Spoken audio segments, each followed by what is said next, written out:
Okay, back on this 2000 Toyota Avalon. If you recall from our first video, we were discussing how from a previous installation, the gentleman was having wind noises along the bottom. That's because, as you all know, if you roll that bead as you're laying it in, it becomes unseated from where the factory intended it to be. It's not going to remain there in order to get the glass ducked in properly to prevent wind noises and things of that nature. You can see the consistency of our bead all the way around is the same. It's uniform.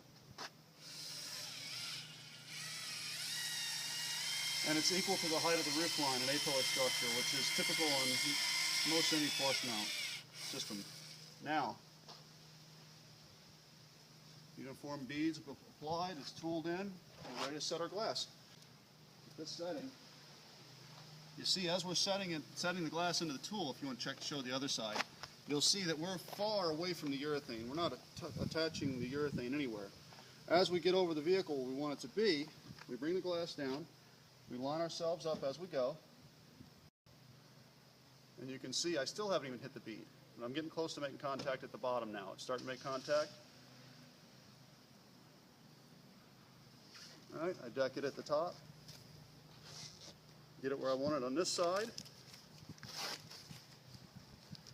And also, how many times have you had a Toyota windshield with this type of molding push against the windshield while you're trying to get it centered?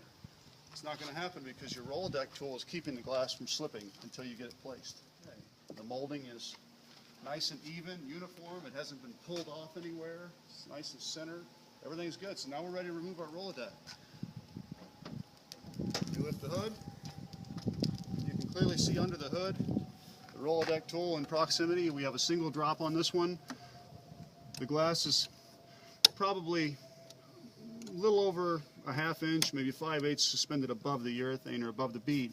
So we just roll our tool out if we can. If we can't, let's see, yeah, okay, we're actually bottoming out on the wiper assembly. So what we're going to do is we're going to loosen the tool and remove it out, and we're ready to deck our glass. Clearly see how the windshield rolled over, never disturbed the adhesive, and laid in perfectly. Now the glass is floating perfectly on a factory-like bead. We just gently press it in. You see that? We're pressing it down into that glue. We can't see what the glue's doing, but we know that it is actually decking. And you're not going to have wind noises. You're not going to have any structural compromises because the urethane is precisely